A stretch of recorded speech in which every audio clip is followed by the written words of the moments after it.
হচ্ছে ব্রহ্মা জগতু আপ্রভারত দৃঢ় সেই বিরাট নমোর ব্রহ্মা জগতু বেদ ব্রহ্মার মানে বেদ বিজ্ঞানের উপরে প্রতিষ্ঠিত। বেদ হচ্ছে সম্পূর্ণ বিজ্ঞান। ভারতবর্ষের হয় পৃথিবীতে আজকের যে বিজ্ঞানের যে সবকিছু চালিত হচ্ছে, বিজ্ঞানের সব বেদের আদি সুর ছিল, বেদ থেকে সবকিছু হয়েছে। বেদে সবকিছু তার নিয়ম কানুন বিধি ব্যবস্থা ইত্যাদি সবকিছু আছে। বেদের দ্বারা সেই গ্রহে যাওয়া, আজ চাঁদে যাচ্ছে তখন গ্রহের লক্ষ বছর আগে গ্রহে চলে যেত, চাঁদে চলে যেত, বহু গ্রহে গ্রহের সঙ্গে সম্পর্ক ছিল সেই বেদের যুগে। তোমার আবার ইতিথি তমাম সেই অনুপরমাণুর ভিতর দিয়ে সেই সূর্যের তেজের কিরণের সাথে সংযুক্ত হয়ে সেই বেদের যুগে সেই বিজ্ঞানের সঙ্গে যুক্ত হয়ে এই বেদ প্রতিষ্ঠিত হয়। বেদ কল্পনা নয়। আমি সেই কল্পনার কথা আপনাদের জানাচ্ছি না, আমি বেদের সেই সত্য এবং যুক্তি এবং বিজ্ঞানের ব্যাখ্যাই আপনাদের কাছে তুলে ধরতে এসেছি। বেদের প্রধারিধি ভারতবাসী তমাম বেদোদ্ধারা তখনকার সময় হাজার হাজার বছর আগে দেশে দেশময় সর্বত্র বেদ প্রচার করতেন। ধর্ম ধর্ম এই ধর্মের যে আজকে যে চেহারা হয়েছে চারদিকে, আজকে সেই ধর্ম কোথায়? ধর্ম হয়ে গেছে ব্যবসা, ধর্ম হয়ে গেছে শোষণ, ধর্ম হয়ে গেছে আজকের দিনে দলাদলি, সাম্প্রদায়িকতার সৃষ্টি হয়েছে। এই ধর্মে আজ কুসংস্কারের ভাষা হয়েছে, ধর্মে আজ শয়তানের ভাষার বেশিরভাগ হয়েছে। কারণ ধর্ম বলতে গেলে যেই যা জানা দরকার সেই কথা এখনকার কথাতে নেই। ধর্মে বলতে গেলে আছে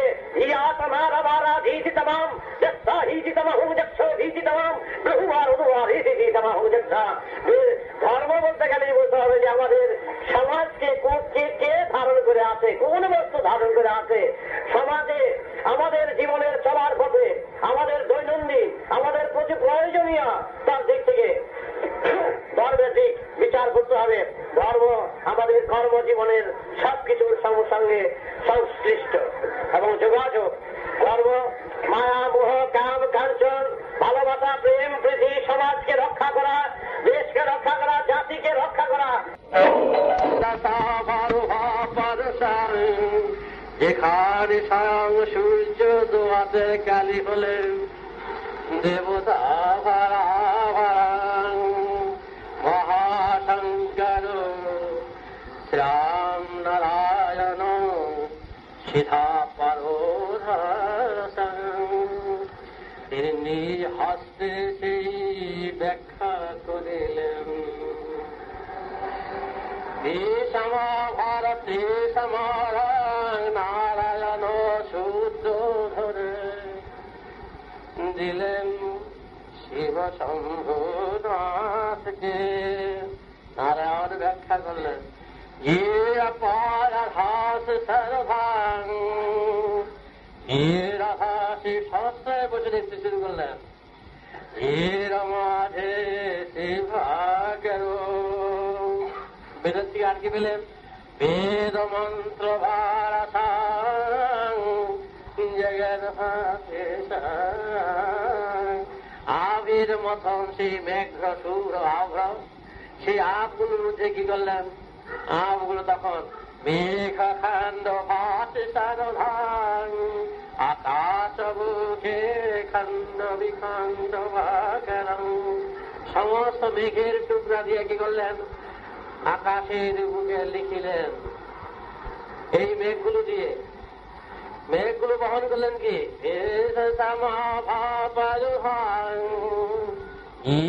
কল্যাণবাসী সরুধারা রাধা রাধা এই বলে জড়িয়ে ধরলেন। শঙ্কা ভাতি শোভাং জগৎ ধাকরো তমাম। তিনি কি করলেন? মেঘের খণ্ডের মধ্য দিয়ে তিনি মেঘখণ্ডে দিয়ে আকাশের বুকে লিখলেন রাধা রাধা। ধারায় ধারায় আমার ধারা রয়েছে সেথায় বাধা। যে তোমার প্রেম বাংলা মাঝে তুমি পতন হইও না, পড়ে যেও না মেসোরা, তুমি আলিঙ্গনে থেকো, তুমি পতন হয়ে যেও না, পড়ে যেও না। শীতঙ্করো ধারধা মেঘনা শোভারধা,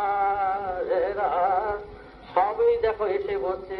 মেঘ পৃথিবীর বুকের উপরই রয়েছে, মেঘ দ্বারা মেঘ পৃথিবীকে রক্ষা করছে, মেঘ পৃথিবীকে আলিঙ্গন করে আছে। মেঘ কিন্তু পৃথিবীর বুকে এসে জড়িয়ে ধরে পতন হয়নি।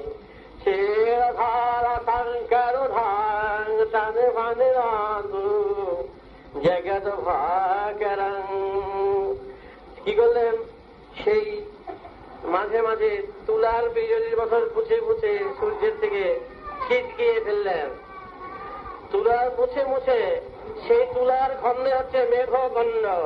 সেই মেঘের খণ্ডে লেখা আছে নিগাদ ভালা দম্পরাতি শঙ্কর করং।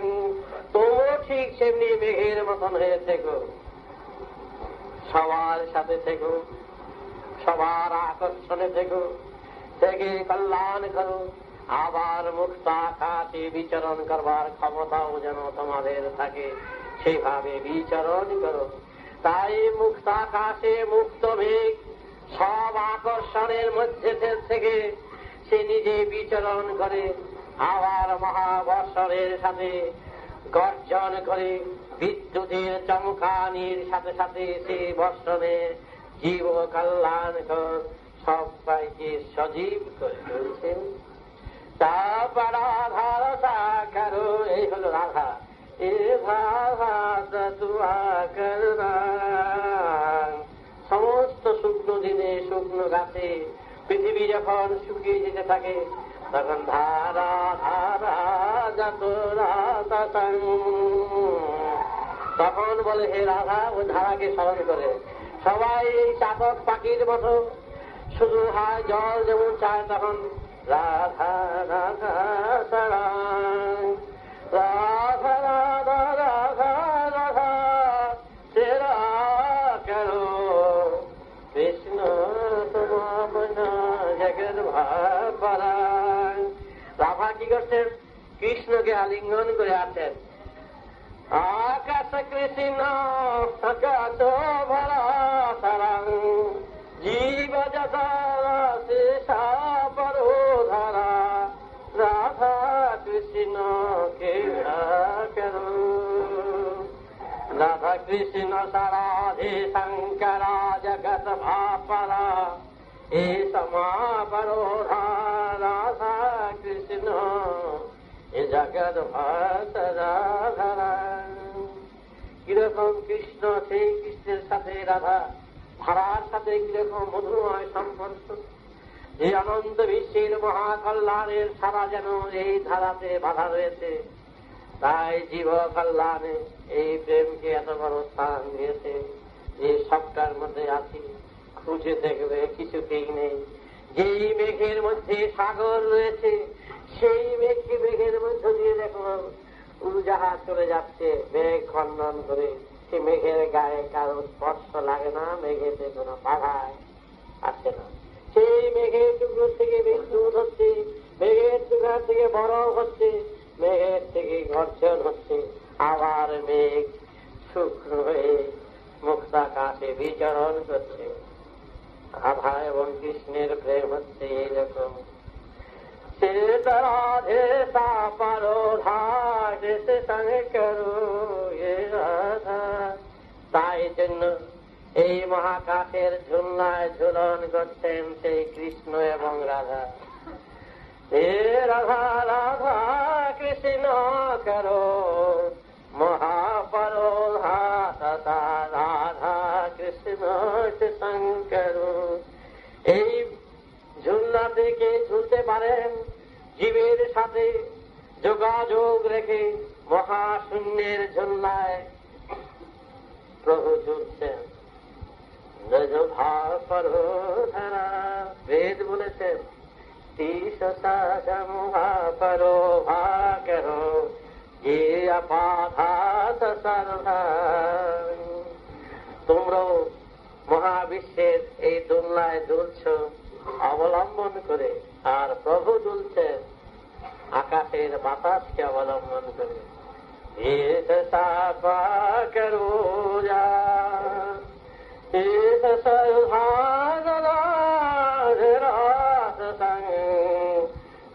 জগাধরা हे अपापरुधास करुणा সুতরাং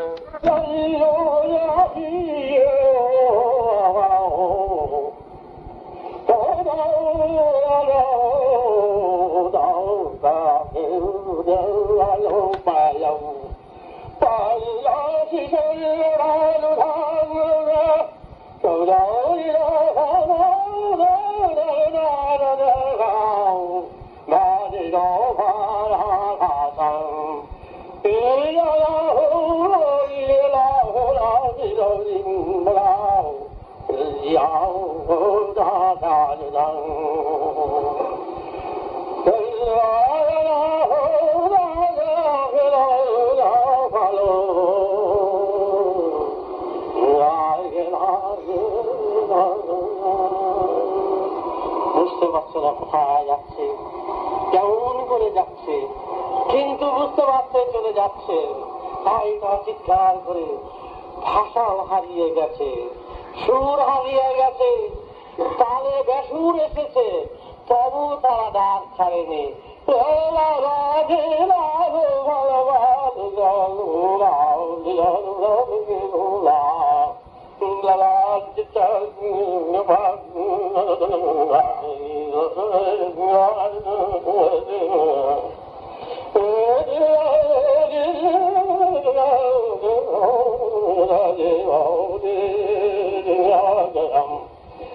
এখন মানে শুধু রোদ করছে,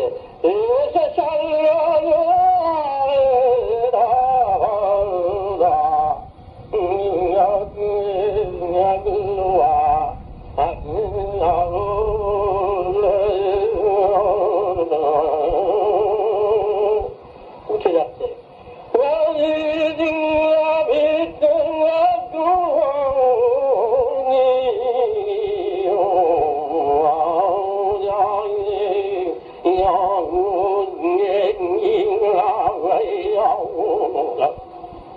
উড়ে যাচ্ছে কিন্তু ওরা সব গিয়ে মূল্যাধারে গেছে। নাম নাই কিন্তু ধাম নাই, সুরেও বেসুর হয়ে যাচ্ছে, ডাক ছাড়ছে না।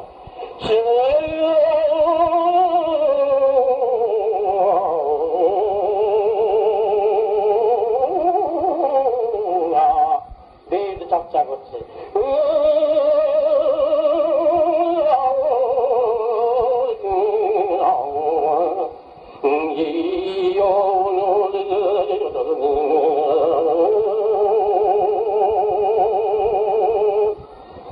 মাঝে মাঝে দিশেহারা হয়ে যাচ্ছে। বেদ চর্চা করতে গিয়ে, তত্ত্ব চর্চা করতে গিয়ে মাঝে মাঝে সুরের ঢেবে, মাঝে মাঝে সেই উধাল বাধাল সাগরের ঢেবে,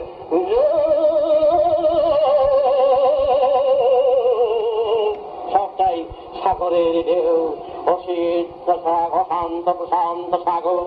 সেই রাত্রে এদিক ওদিক দেখা যায় না, শোষানিতা সুর, কিন্তু তার কি অবস্থা,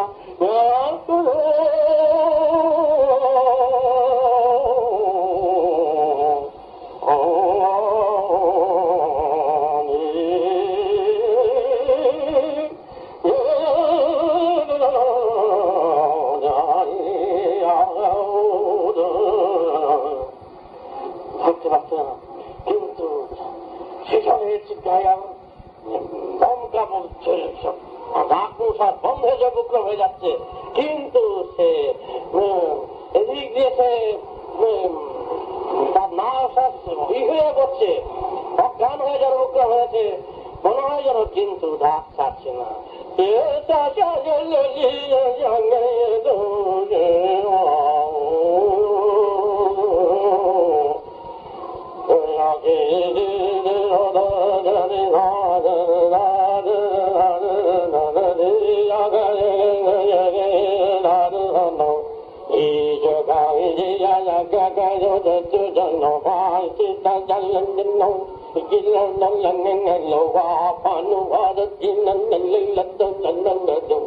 মানুষের জীবনের প্রথম সুর এবং সারাতে গেলে মানুষ একা সেই বিশ্বের সুরে মনে করে একা তার প্রলয় চলছে, ঢেউ চলছে, কিন্তু সে ধাপ জানে না, ভগবান চিনে না, নাম জানে না, ধাম জানে না, উন্মাদের মতন, পাগলের মতন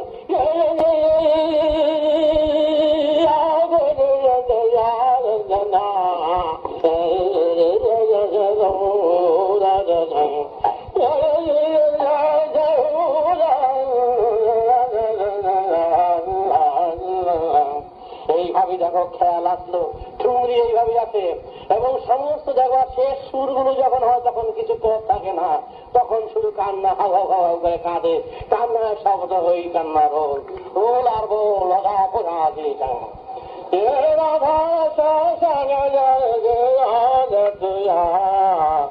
তারপর যখন ক্রমশ ক্রমশ সেই মাধ্যমে আসতে শুরু করলেন, বেদ যখন ক্রমশ ক্রমশ জল যখন বরফ হতে শুরু করলেন, বেদ যখন রূপ নিতে শুরু করলেন, বেদের থেকে রূপ মাদ্রাসার জালের মতো রূপ নিতে বুনাদ শুরু হয়ে গেল। তখন আকাশের কৃষ্ণ, আকাশ কৃষ্ণ যেটা কৃষ্ণ কি করলেন, নারায়ণ কি করলেন, নিজ হস্ত সনুভাসন এর ভাষণ আমি বেদ থেকে নিয়ে এসেছি, জীব কল্যাণ দান করিতেছি, দেবতারা সৃষ্টি হয়েছেন সেই বেদ মন্ত্রে, মন্ত্র একমাত্র নারায়ণ লিখছেন কারো ভাবে নারায়ণ করো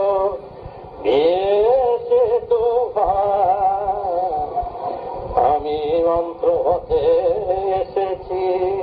নারায়ণ বলছে আমি বেদের মন্ত্রের থেকে সৃষ্টি হয়েছি। বেদ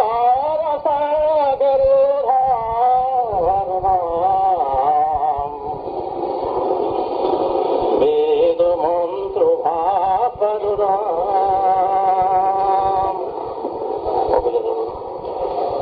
বেদ মন্ত্র ভীষণ হে জগৎ ভাপর বেদের মন্ত্রের থেকে আমি সৃষ্টি হয়েছি। বেদের গড়া সুরে বাধা দেবতারা, তাই সাং বিষ্ণু বললেন